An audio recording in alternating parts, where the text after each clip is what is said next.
Secretary of State William Galvin facing first serious challenge in decades. Boston, AP. After nearly a quarter-century as the state's top elections official, Secretary of State William Galvin is facing his toughest re-election campaign in decades as he tries to fend off fellow Democrat and Boston City Councilor Josh Zakum in the Sept. 4 primary.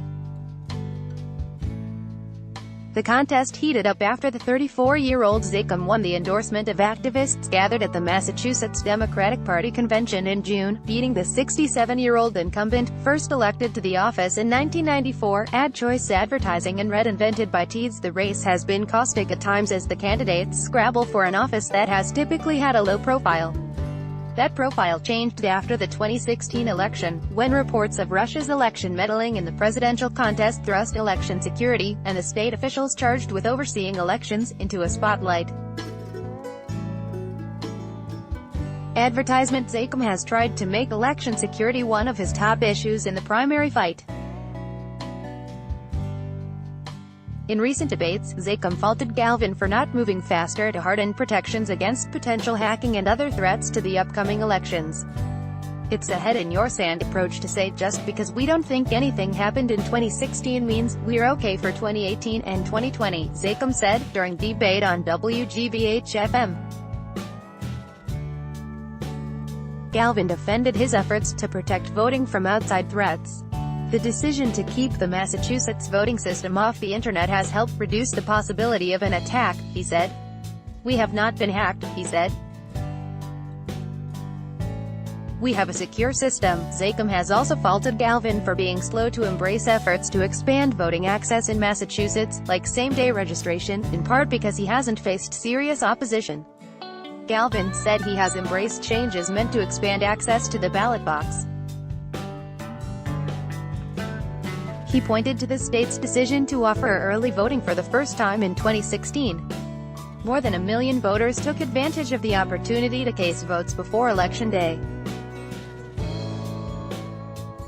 Galvin said he also was part of the push for an automatic voter registration bill that was approved by lawmakers and signed into law by Gov. Charlie Baker this year. Advertisement. The new system will automatically update a person's voter registration when that person notifies a state agency like the Registry of Motor Vehicles of a new address or other change in status. Galvin says the new system will begin automatically registering voters in January 2020. The contest has turned scathing at times, with Galvin criticizing Zakum for failing to vote when he was younger and Zakum criticizing Galvin for anti-abortion votes he took decades ago as a state lawmaker. Zakum has also criticized Galvin for scheduling this year's primary for Sept.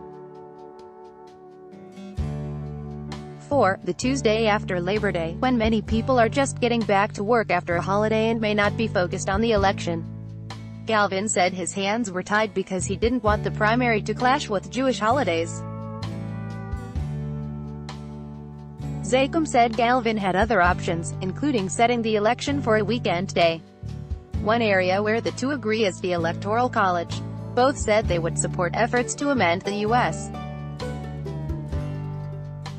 Constitution to eliminate the Electoral College, and both back a push to create a multi-state compact that would throw the needed Electoral College votes to whichever candidates wins the popular vote. Both candidates are also continuing to raise campaign funds at a good clip. As of mid-August, Galvin had about $411,000 left in his campaign account, compared with $437,000 for Zakum. Zakum's name may ring a bell with voters in part because Boston's iconic Zakum Bridge is named after his father, Leonard "Lenny" Zakum, a local civil rights leader who was active in the city's Black and Jewish communities.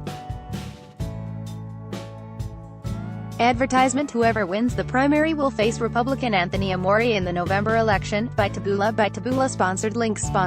Promoted links. You may like a best wonder trip. 7 most breathtaking rooftop hotel pools. Best wonder trip. Undo Blinkist. This woman reads 100 books in a month. Blinkist. Undo Business Plus. 21 countries with the most powerful passports. Business Plus. Undo Work Money. 6 secrets to improve your ability to learn work money. Undo 10 like Casintery or design trends for 201,810 likes. Undo 10 great cars that almost nobody buys. Undo